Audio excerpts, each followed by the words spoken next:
لو اشتغلت 16 ساعة في اليوم هتبقى مليونير زي ما الرأسمالية بتقولك؟ لأ والله عمرك ما هتبقى مليونير. أنا هحكي لك حكاية. أنا كنت في مكان شغل بدون ذكر أسماء، وكان صاحب الشغل ماسك موظف عنده عمال بينتقد فيه ليل ونهار. وكل ده ليه؟ عشان الموظف طلب زيادة في مرتبه، والزيادة ديت 500 جنيه بس. أنا زيك والله تخيلت اللي مرتب الموظف ده 6000 جنيه مثلا، اللي هو الحد الأدنى للأجور، وعاوز 500 جنيه عليهم زيادة. أتاري مرتبه 2300 جنيه، ودول شاملين كل حاجة، يعني أكل وشرب ونومته وكل حاجة. أقسم بالله العظيم لو صاحب الشغل ده صرف في اليوم 9000 جنيه ولا أكنه صرف أي حاجة. والراجل طلب 8 كيلو لحمة، رفض ومسح بكرامة أمه الأرض، وفي الآخر طرده.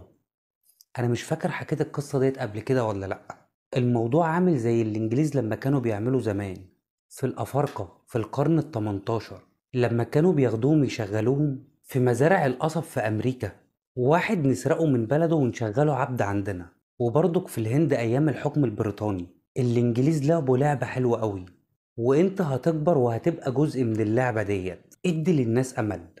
عمالين يدوا للناس فلوس عشان يشتغلوا. عاوز ايه يا ابو الهنود؟ والهند ياخد وما يعرفش يسد، والفلوس عليها فوايد، والهند برضك ما يعرفش يسد والفوايد يبقى عليها فوايد، وكده بقى هو بيشتغل عشان يسد الفوايد.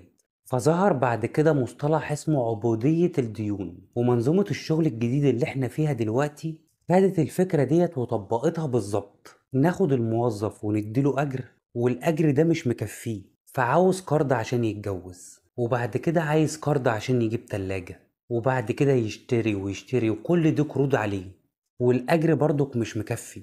وهتفضل تلف في ساقية، ومش هتعرف تسيب الشغل اللي انت فيه. والشغل عمره ما هيديك مرتب زي الناس، لأنك لو اختنيت هتسيب الشغل، والتمن ساعات اللي انت بتشتغلهم هيبقوا 16 ساعة في وظيفة تانية، وتفضل من شغل لشغل، وكل ده عشان تكفي مصاريفك وأهل بيتك بس. وهتفضل تشتغل عشان تسدد اقساط وبس. انت عارف الصعب فين؟